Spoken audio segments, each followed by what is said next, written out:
রমজানে রাসূলুল্লাহ সাল্লাল্লাহু আলাইহি ওয়াসাল্লাম হাদিসের বাক্য শুরু হচ্ছে এভাবে যে আল্লাহর নবী এমনিতেই দানশীল, এমনিতেই শ্রেষ্ঠ দানশীল, কিন্তু উনি আরো বেশি মাত্রাতিরিক্ত দান করতেন কোন মাসে? রমজান।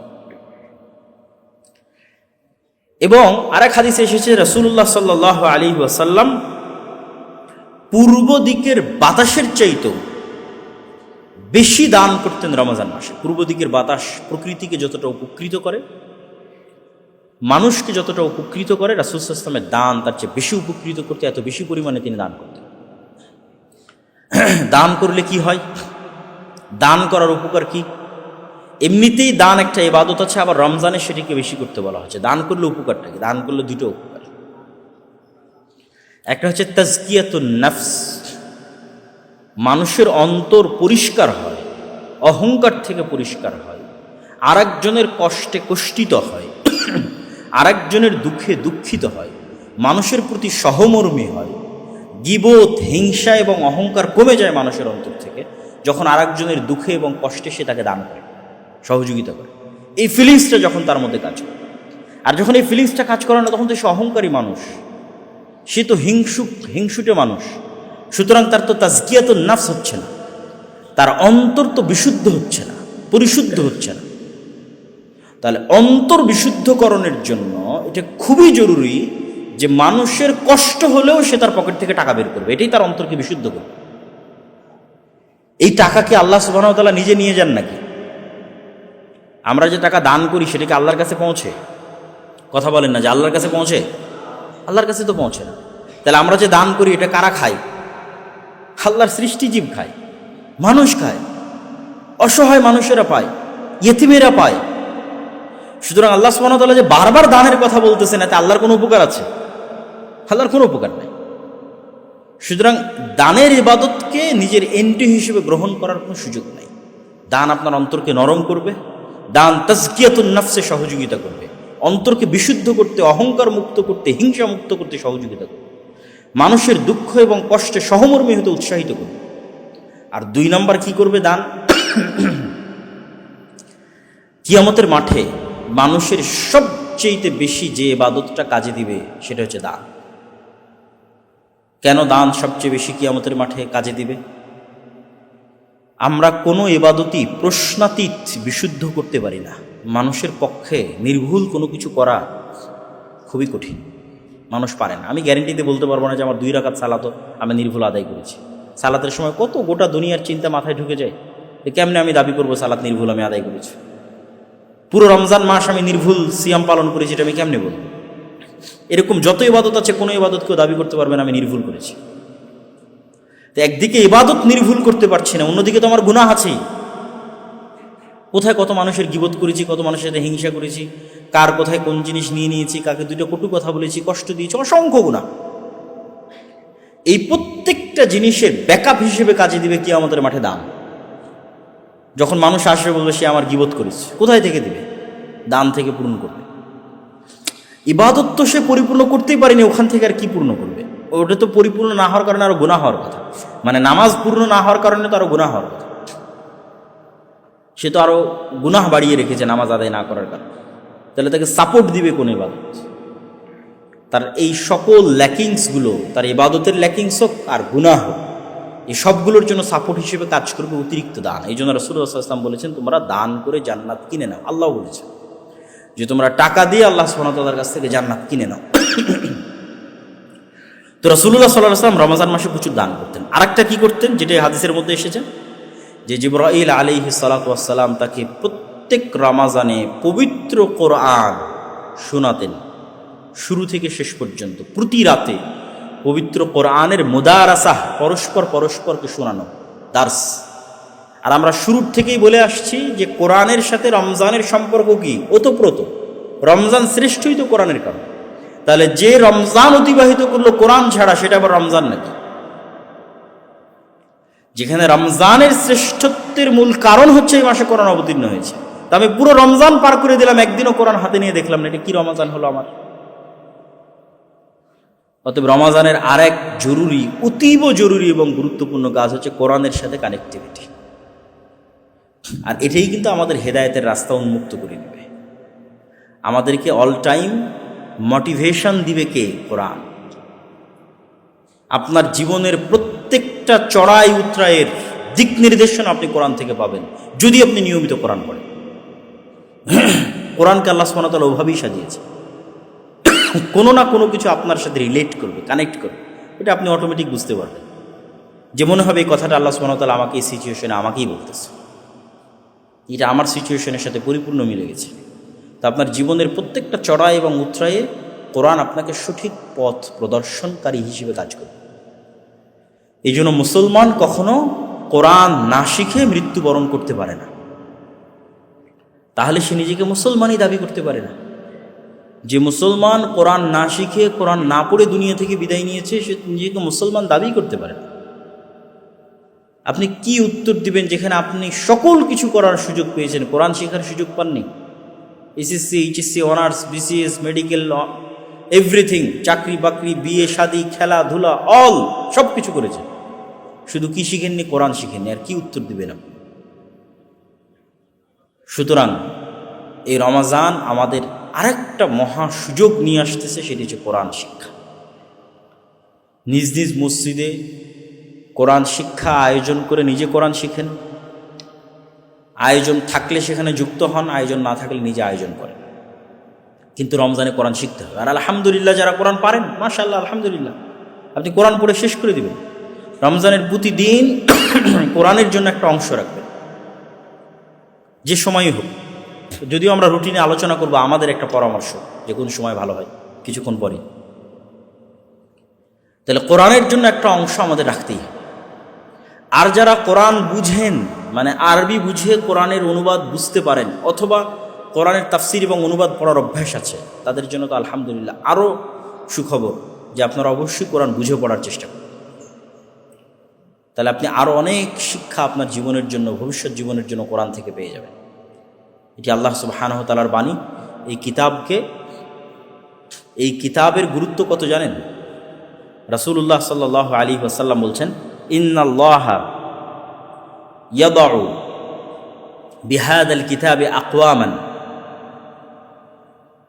আল্লাহ সুবহানাহু ওয়া তাআলা এই কিতাবের মাধ্যমে আমার উম্মতের একদল অংশকে উন্নতির সর্বোচ্চ শিখরে পৌঁছে দিয়েছেন, আর আমার উম্মতের একদল অংশকে সর্বনিম্ন স্তরে নামিয়ে দিয়েছেন। অনেক ভয়ঙ্কর কথা যে কোরআনের কারণে আবু বকর, ওমর, উসমান, আলী, খালিদ বিন ওয়ালিদ, আমর ইবনুল আস, তারা সমগ্র পৃথিবী, রোমান এম্পায়ার এবং পারস্য এম্পায়ার তাদের পায়ের নিচে মিশে গেছে। আর আজকে ওই কোরআনের কারণেই আমরা মাজলুম, আমরা অপমানিত, আমরা লাঞ্ছিত। পার্থক্য কি? কোরআনের কারণে কেন?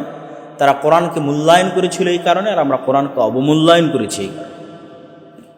এটি রাসূলুল্লাহ সাল্লাল্লাহু আলাইহি ওয়াসাল্লাম বলেছেন যে আমাদের পৃথিবীতে আমাদের ভাগ্যের চাকা নির্ভর করবে কোরআনের মূল্য আমাদের কাছে কেমন তার উপর। কোরআনের মূল্য আমার ব্যক্তি জীবনে কেমন, কোরআনের মূল্য আমার পরিবারে কেমন, কোরআনের মূল্য আমার সমাজে কেমন, কোরআনের মূল্য আমার রাষ্ট্রে কেমন, এটার উপর নির্ভর করবে মুসলিম জাতির সামগ্রিক ভাগ্য, সামগ্রিক ভাগ্যের চাকা। কোরআনের মূল্য যেমন, মুসলিম জাতির ভাগ্য তেমন। কোরআনের মূল্য কেমন মুসলমানদের কাছে? মায়ানমারের রোহিঙ্গাদের মূল্য কেমন দেখেন, ইসরায়েলের কাছে ফিলিস্তিনিদের মূল্য কেমন দেখেন, ইন্ডিয়ানদের কাছে বাংলাদেশিদের মূল্য কেমন দেখেন। ঠিক ওই পরিমাণ মূল্য কোরআনের মুসলমানদের কাছে। ওইভাবে ভাগ্যের চাকা ঘুরতেছে। আর ওমর ইবনুল খাত্তাবের মূল্য পারস্য রোমান এম্পায়ারের কাছে কেমন ছিল কল্পনা করেন তো। ওমর ইবনুল খাত্তাবের কাছে কোরআনের মূল্য এরকম ছিল। তো ওমর ইবনুল খাত্তাব এবং তার সঙ্গী সাথী সাহাবায়ে কেরাম কোরআনকে যেমন মূল্য দিয়েছে, পৃথিবীতে তাদের তেমন দাপট প্রতিষ্ঠিত হয়েছে। আর আমরা কোরআনকে যেমন মূল্য দিয়েছি, পৃথিবীতে আমরা সেই অবস্থায় আছি জাতিগতভাবে। এটি রাসূলুল্লাহ সাল্লাল্লাহু আলাইহি ওয়াসাল্লামের হাদিসের আমি আপনাদের সামনে অনুবাদ করতেছি। সুতরাং মুসলমানদের মুক্তির আর কোনো রাস্তা নাই কোরআনের জ্ঞান অর্জন করা ছাড়া, কোরআন বুঝা ছাড়া, কোরআন মানুষকে শেখানো ছাড়া, কোরআন অনুযায়ী আমল করা ছাড়া, কোরআনকে মূল্যায়ন করা ছাড়া, সামাজিক, রাষ্ট্রীয়, অর্থনৈতিক সকল ক্ষেত্রে। তাহলে এই রমজান মাস আমাদের জন্য কোরআনকে মূল্যায়নের মাস এবং কোরআন শিখার মাস। সম্মানিত উপস্থিতি, আমরা সরাসরি এবার একটা সংক্ষিপ্ত রুটিন আপনাদের সামনে তুলে ধরে আমি আমার বক্তব্যের শেষের দিকে চলে যাব। সাহরি করা, রাসূল সাল্লাল্লাহু আলাইহি ওয়াসাল্লামের সাহারু ফাইন্না ফিস সুহুর বারাকাহ, তোমরা সাহারি করো কেননা সাহারিতে বরকত আছে। সুতরাং সাহারিবিহীন সিয়াম পালন করার ট্রেন্ড তৈরি করা যাবে না। এটার থেকে যে কোনো মূল্যে বের হয়ে আসতে হবে। ঘুমিয়ে একটু ঘুম থেকে উঠে একটু পানি পান করা, দিয়ে আবার ঘুমিয়ে যাওয়া, এর অনেক সমস্যা আছে। সবচেয়ে বড় সমস্যা হচ্ছে এটার কারণে ফজরের সালাত মিস হবে, শুধু নাম কষ্টে সিয়াম থাকা হবে। অতএব সাহারিতে উঠতেই হবে এবং সাহারিতে ওঠার কালচার তৈরি করতে হবে পরিবারে, ফ্যামিলিতে, সমাজে। তাহলে সাহারিতে যখন আমরা উঠতেছি, সাহারিতে উঠলে অবশ্যই একটা রিফ্রেশমেন্ট হবে, উজু হবে, হালকা যেটাই আমরা স্বাস্থ্যসম্মত খাই না কেন, আমরা রমজানকে আরেকটা উপায় হিসেবেও ব্যবহার করতে পারি, অভ্যাস হিসেবে। সেটি হচ্ছে সঠিক খাদ্য অভ্যাস, যেটা আমাদের পুরো রমজানের যতটুকু আমরা স্বাস্থ্যগত উপকারিতা পেতাম সেটাও নষ্ট করে দেয়। আমরা যেভাবে সাহারি করি এবং যেভাবে ইফতার করি, যদি একটু আমরা স্বাস্থ্যসম্মত ইফতারি এবং স্বাস্থ্যসম্মত সাহারি করি, দেখা যাবে যে রমজানের যে স্বাস্থ্যগত উপকারিতাটা আছে সেটাও আমরা পেয়ে যাচ্ছি, দুনিয়াবী যে উপকারিতাটা আছে সেটাও আমরা পেয়ে যাচ্ছি। এবং সেটা আপনারাই তো ডাক্তার, আর কাদের বোঝাবো, তাই না? তা আপনারা অবশ্যই জানেন যে না খেয়ে থাকার কি উপকারিতা শরীরের জন্য।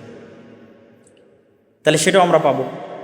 সাহারি করার পর আমরা অবশ্যই উজু করে, যেহেতু আমরা সিদ্ধান্ত নিচ্ছি যে 30 দিন আমরা চ্যালেঞ্জ হিসেবে নিব 5 ওয়াক্ত সালাত জামাতে আদায় করার, সেহেতু অবশ্যই আমরা জামাতের সালাতের প্রস্তুতি নিব এবং সালাত জামাতে আদায়ের চেষ্টা করব।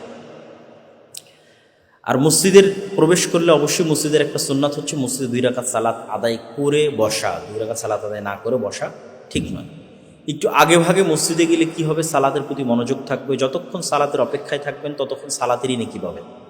রাসূল সাল্লাল্লাহু আলাইহি ওয়াসাল্লামের হাদিস, যতক্ষণ আপনি সালাতের অপেক্ষায় থাকবেন ততক্ষণ সালাতেরই নেকি পাবেন। তাহলে একটু আগে ভাগে যাওয়া উচিত। আগে ভাগে গেলে আপনি সালাতের অপেক্ষায় থাকলেন, সুন্নাত আদায় করলেন, কিছু দোয়া দরুদ, জিকির, আজকার, কোরআন তেলাওয়াত, এগুলোর সুযোগ পেলেন। দেখেন, জিকির, আজকার এবং কোরআন তেলাওয়াত এগুলোর কিন্তু একটা অদৃশ্য পাওয়ারও আছে। অনেক বিজ্ঞানী প্রমাণ করেছে যে মানুষের শব্দের শক্তি আছে, শব্দ ইথারে যে পাওয়ার তৈরি করে এটার প্রভাব আছে।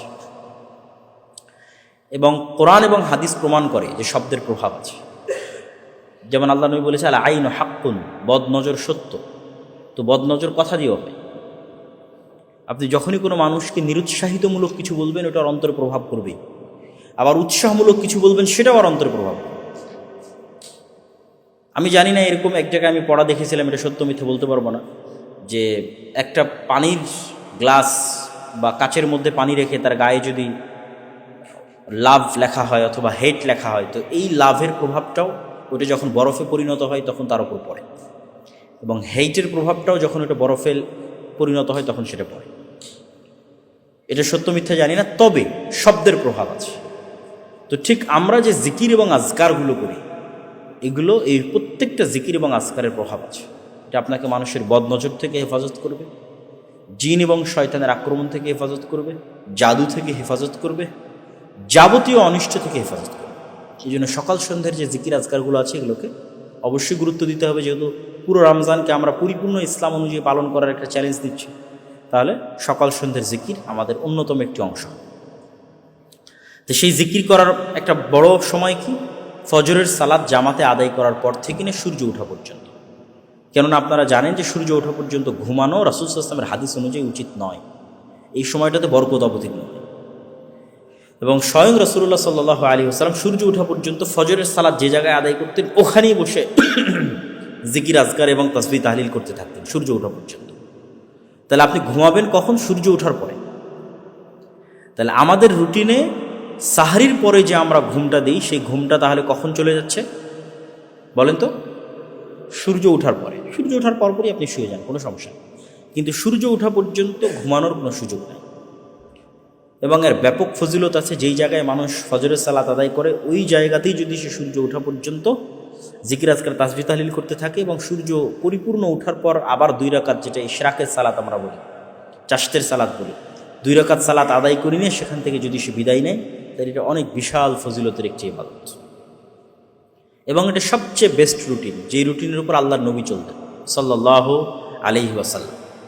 তাহলে সূর্য ওঠার পরপরই আমরা রেস্টের জন্য অবশ্যই ঘুমাবো, যাওয়ার পূর্ব পর্যন্ত আমরা ঘুমাবো। কারো কর্মস্থল যদি 9টায় শুরু হয়, কারো যদি 10টায় শুরু হয়, তাহলে সূর্য যদি 6টায় উঠে, তাহলে 6টা থেকে সে 9টা পর্যন্ত অথবা 8টা পর্যন্ত 2 ঘন্টা, 1.5 ঘন্টা, 3 ঘন্টা সে রেস্ট করতে পারে। তারপরে যখন অফিসে যাওয়ার সময় হলো, স্কুলে যাওয়ার, কলেজে যাওয়ার বা দৈনন্দিন যে কাজ থাকে সে কাজ করার সময় হলো, তখন সে কাজ করবে। জোহরের সালাত অবশ্যই জামাতের সাথে আদায় করবে, আসরের সালাত অবশ্যই জামাতের সাথে আদায় করবে। আসরের সালাতের পর নিজের সকল ব্যস্ততাকে কমিয়ে নিয়ে আসতে হবে এবং রমজানের পূর্বেই প্রি প্ল্যান রাখতে হবে যে রমজানে আমি তেমন কোনো ব্যস্ততা রাখবো না। এটা রমজানের আগেই রমজানের প্রস্তুতি হবে যে রমজানে আমার বড় কোনো ধরনের ব্যস্ততা থাকবে, ইমার্জেন্সি জরুরি ছাড়া। রমজানে আমার ইম্পর্টেন্ট হচ্ছে ইবাদত আল্লাহ সুবহানাহু ওয়া তাআলা। তাহলে আসরের পর নিজেকে পরিপূর্ণ গুটিয়ে নিয়ে আসতে, পরিপূর্ণ গুটিয়ে নিয়ে আসার পর একদম ইফতার পর্যন্ত এই সময়টাকে সবচেয়ে প্রোডাক্টিভ ওয়েতে ব্যয় করতে হবে।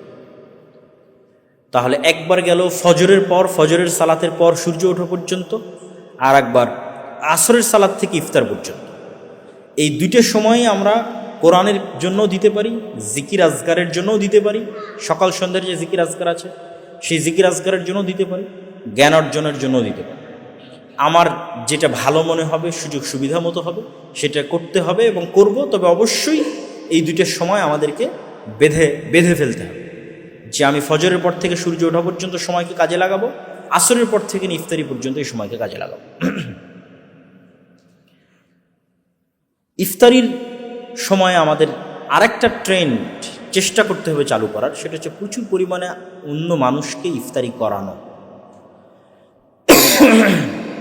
যদি প্রতিদিন করাতে গিয়ে সময় নষ্ট হয়, অন্তত রমজানে 1 দিন, 2 দিন, 3 দিন ইফতারি করানোর মাধ্যমে, ওই যে আমি বলেছি তাজকিয়াতুন নফস, আপনি যত বেশি পরিমাণে মানুষকে খাওয়াবেন, যত বেশি পরিমাণে মানুষকে দিবেন, আপনার অন্তর তত নরম হবে, তত অহংকার মুক্ত হবে, তত হিংসা মুক্ত হবে।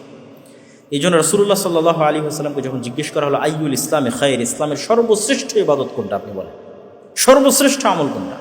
আল্লাহ নবী বললেন সর্বশ্রেষ্ঠ আমল হচ্ছে মানুষকে খাওয়ানো। বলেন আল্লাহু আকবার। মানুষকে খাওয়ানো হচ্ছে সর্বশ্রেষ্ঠ, মানুষকে সালাম দেওয়া, মানুষকে খাওয়ানো। আর ইফতার, সিয়াম পালনকারীকে ইফতার করালে তো আপনি তার সিয়ামের সমানই নেকি পাবেন। এটিও রাসূল সাল্লাল্লাহু আলাইহি ওয়াসাল্লামের হাদিস। তাহলে ইফতারে আরেকটা জিনিস যুক্ত করতে হবে, মানুষকে ইফতার করা। ইফতারের পর আমরা জামাতের সাথে মাগরিবের সালাত আদায় করলাম। মাগরিবের সালাতের পর এখানে হালকা বিশ্রাম নিতে পারি আমরা, অথবা কোনো প্রয়োজনীয় যদি কাজ থাকে সেই প্রয়োজনীয় কাজ করতে পারি। এবার ইশারের সালাত জামাতে আদায় হয়। ইশারের সালাত জামাতে আদায় হওয়ার পর 2 ধরনের মানুষের জন্য 2 ধরনের নির্দেশনা। ইশারের সালাত জামাতে আদায় হওয়ার পর 2 ধরনের মানুষের জন্য 2 ধরনের নির্দেশনা। যার কনফিডেন্স নিজের উপর আছে যে সে রাতে উঠে তাহাজ্জুদের সালাত আদায় করতে পারবে, তার জন্য নির্দেশনা হচ্ছে সে জামাতে তারাবির সালাত আদায় না করে এসে ঘুমিয়ে যাবে। যার কনফিডেন্স আছে এবং যার অভ্যাস আছে তাহাজ্জুদের সালাত আদায় করার, সে ইশার সালাত জামাতে আদায় করে এসে ঘুমিয়ে যাবে। ঘুমিয়ে গেছে এবং তাহাজ্জুদের সালাতের অভ্যাস আছে, সেহেতু সে সাহারির জন্য যে উঠবে, ওই উঠাটা আরও 1-2 ঘন্টা আগে উঠবে, 3টার সময় উঠবে, 2:30টার সময় উঠবে। উঠে সে মূলত রাতের সালাত শুরু করবে, কিয়ামুল লাইল, যেটাকে আমরা তারাবি বলছি, যেটাকে আমরা তাহাজ্জুদ বলছি।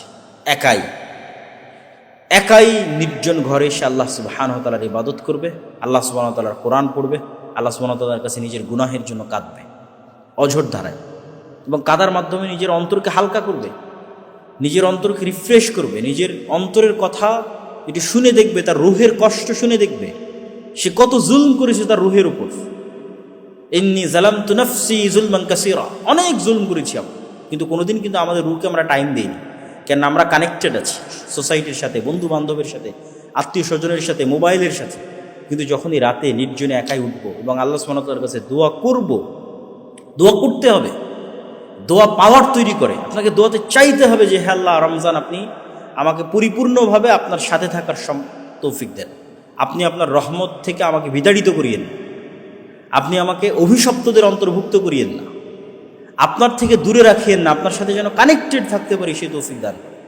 এই দোয়াগুলো যখন মানুষ করবে এগুলোর প্রভাব তৈরি হয় অন্তরে, অতএব দোয়া করতে হবে। আর যদি আপনার নিজের উপর কনফিডেন্স না থাকে, অভ্যাস না থাকে যে আমি ঘুমিয়ে গেলে তো আর উঠতে পারবো না, তবে অবশ্যই এটারও একটা চ্যালেঞ্জ আমাদের নেওয়া উচিত। রাতের সালাত রাতে জেগে উঠে আদায় করার চেষ্টা করতে করতে অভ্যাসে তৈরি হয়। তারপরেও যদি মনে হয় না হচ্ছে না, তাহলে অবশ্যই জামাতের সাথে তারাবির সালাত আদায় করবেন।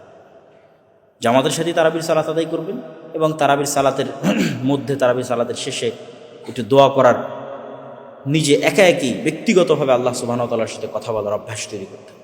এবং যখনই আপনি একা একই আল্লাহ সুবহানাহু ওয়া তাআলার সাথে কথা বলা শুরু করবেন, আপনি আপনার অন্তরে ব্যাপক পরিবর্তন দেখতে পাবেন। দোয়া না করাটাও একটা অনেক বড় অহংকার। দোয়া না করাটাও আল্লাহর রহমত থেকে দূরে চলে যাওয়ার আলামত। যে আল্লাহ আপনাকে দোয়া করারই তৌফিক দেয় না, আপনি কিসের মুসলমান? আপনি হতভাগা। তাহলে আমরা কি বললাম? যে এশার সালাতের পর দুই ধরনের মানুষের জন্য দুইটা রুটিন। যে পারবে সে এশার সালাত করে ঘুমিয়ে যাবে, রাতে উঠে একা একই তারাবি তাহাজ্জুদের সালাত আদায় করবে এবং আল্লাহ সুবহানাহু ওয়া তাআলার কাছে দোয়া করবে। যে পারবে না সে জামাতের সাথে তারাবির সালাত আদায় করবে। আর মূল সময় হচ্ছে ফজরের পর থেকে নিয়ে সূর্য ওঠা পর্যন্ত, আসরের পর থেকে নিয়ে ইফতারি পর্যন্ত। এই দুইটা সময় আমাদের জিকির আজকার এবং কোরআন তেলাওয়াতের জন্য সীমাবদ্ধ রাখতে হবে, জ্ঞান অর্জনের জন্য সীমাবদ্ধ রাখতে হবে। আল্লাহ সুবহানাহু ওয়া তাআলা আমাদের পুরো রমজানকে প্রোডাক্টিভভাবে অতিক্রম করার তৌফিক দান করুক, আল্লাহুম্মা আমিন। আমাদের সবাইকে, আপনাদের সকলকে, যারা এখানে উপস্থিত ছিলেন, আয়োজন করেছেন, সকলকে। এবং রমাজানের এক রমাজান থেকে আর এক রমাজান, কেউ যদি এক রমাজান ভালোভাবে আদায় করে, তার ঠিক এক বছর পর আর এক রমাজানও যদি ভালোভাবে আদায় করে, তাহলে এই দুই রমাজানের মধ্যবর্তী পুরো বছরের সকল গুনাহ মাফ হয়ে যাবে। যদি কাবিরা গুনাহ না করে, বড় কোনো কাবিরা গুনাহে লিপ্ত না হয়, তাহলে সকল সগীরা গুনাহ মাফ হয়। তাহলে আমরা একটা দেখলাম যে একটা রমাজান ভালোভাবে পালন করলে অতীতের সকল গুনাহ মাফ হওয়ার সুযোগ, আর একটা দেখলাম এক রমাজান থেকে আর এক রমাজান মাফ হওয়ার সুযোগ। রমাজান মাসে উমরা। আব্দুল্লাহ ইবনে আব্বাস রাদিয়াল্লাহু তাআলা থেকে বর্ণিত, তিনি বলেন রাসূলুল্লাহ সাল্লাল্লাহু আলাইহি ওয়াসাল্লাম বলেছেন, উমরাতুন ফি রমাদান তা'দিলু হাজ্জাতান। রমাজান মাসে উমরা করা একটি কবুল হজ করার সমান নাকি। তাহলে রমাজান মাসে প্রতিটা আমলের গুরুত্ব এবং প্রতিটা আমলের নেকি কিন্তু বেড়ে যাচ্ছে আল্লাহ সুবহানাহু ওয়া তাআলার দয়া এবং আল্লাহ সুবহানাহু ওয়া তাআলার রহমতের কারণে। আর রমাজান মাসের গুরুত্বপূর্ণ আরেকটা বিষয় যেটি লাইলাতুল কদর, যেটি আমরা পূর্বে আলোচনা করেছি এবং আমাদের হাদিসের মধ্যে তারাবির আলোচনাও গেছে। এবং রমাজান মাসের আরেকটি ইবাদত হচ্ছে ইতিকাফ। আন্না নবী সাল্লাল্লাহু আলাইহি ওয়াসাল্লাম কানা ইয়াতাকিফুল আশরাল আওয়াখির মিন রমাদান হাত্তা তাওয়াফাহুল্লাহ। আল্লাহর নবী সমগ্র জীবনে সব সময় রমাজানের শেষ দশকে মসজিদে ইতিকাফ করতেন, এমনকি মৃত্যু পর্যন্ত তিনি তার আমল বহাল রেখেছিলেন। ইতিকাফ করার দ্বারা উপকারিতা কি? ইতিকাফা মানে নিজেকে আবদ্ধ করে নেওয়া, সীমাবদ্ধ করে নেওয়া। আজকের যুগে আমাদের কাছে সকল ফিতনার মূল একটা অন্যতম মাধ্যম হচ্ছে ইন্টারনেট, সোশ্যাল মিডিয়া। কেউ যদি ইতিকাফে যায় মসজিদে, কিন্তু সে মোবাইলের ইন্টারনেটের সাথে কানেক্টেড, ফেসবুকের সাথে কানেক্টেড, টুইটারের সাথে কানেক্টেড, তাহলে সে কি ইতিকাফে আছে? ইতিকাফে নাই। কেন? সে তো চায়ের স্টলে আসে, চায়ের আড্ডায় আছে। এটা তো আধুনিক চায়ের স্টল, যেখানে আড্ডা হচ্ছে ভার্চুয়ালি। তাহলে সে তখনই ইতিকাফের ওই ফিলটা পাবে। এটা হচ্ছে একটা ডিটক্সিং সিস্টেম, যে আপনি সমগ্র বছর ফোন সহই তো ছিলেন, ইন্টারনেটের সাথেই তো ছিলেন, সোশ্যাল মিডিয়ার সাথেই তো ছিলেন। একটু ডিটক্স হন, ফোন থেকে ডিসকানেক্টেড অবস্থায়, দুনিয়া থেকে ডিসকানেক্টেড অবস্থায় 10টা দিন আল্লাহর কোরআন, আল্লাহর নবীর হাদিস, আল্লাহর ইবাদত, রাতের ইবাদত, এটি সহ 10টা দিন মসজিদে কাটিয়ে দেন। তাহলে আপনি বাস্তব জগতে ফিরে আসবেন, প্রকৃত ফিলিংস পাবেন, জীবনের ফিলিংস এবং আল্লাহ সুবহানাহু ওয়া তাআলার ইবাদতের ফিলিংস। এটার সুযোগ রমজান মাসে আছে, আমাদের নবী মুহাম্মদ সাল্লাল্লাহু আলাইহি ওয়াসাল্লাম করতেন। সুতরাং আমাদের যাদের পক্ষে সম্ভব, কেননা বাকি 30 দিনের জন্য তো আর এটি আপনাকে বলা সম্ভব হচ্ছে না, কেন 30 দিনের জন্য এটি মানুষের কাছে অনেক কঠিন মনে হবে। এই জন্য ইসলামের প্রতিটা ইবাদত মানুষের সাইকোলজির সাথে কানেক্টেড। আল্লাহ আপনাকে বলেনি যে সারা বছর সিয়াম ফরজ, এটা বলেন। বছরে 1 মাস সিয়াম ফরজ।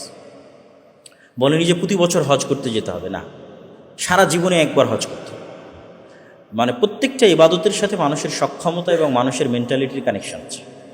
তো 10 দিন যদি আপনি সিদ্ধান্ত নেন যে 10 দিন আপনি মোবাইলবিহীন থাকবেন, ইন্টারনেটবিহীন থাকবেন, এটা কঠিন নয়। আপনিও আপনার সাইকোলজিকে বুঝাতে পারবেন, ঠিক আছে 10 দিন পর তো আবার ফেরত পাবো, অতএব যাই মসজিদে আমি এতেকাফ করি। কিন্তু ওইটার যে উপকারিতা সেটা আপনি না করা পর্যন্ত বুঝতে পারবেন না। আমাদের নবী মুহাম্মদ সাল্লাল্লাহু আলাইহি ওয়াসাল্লাম করতেন। রমজান মাসে আরেকটি ইবাদত যা রাসূলুল্লাহ সাল্লাল্লাহু আলাইহি ওয়াসাল্লাম প্রচুর পরিমাণে করতেন। কান রাসূলুল্লাহ সাল্লাল্লাহু আলাইহি ওয়াসাল্লাম আজওয়াদুন নাস ওয়া কানা আজওয়াদ মা ইয়াকুনু ফি রমাদান হিনা ইয়ালকাহু জিবরিল ওয়া কানা ইয়ালকাহু ফি কুল্লি লাইলাতিন মিন রমাদান ফায়ুদারিসুহুল কুরআন।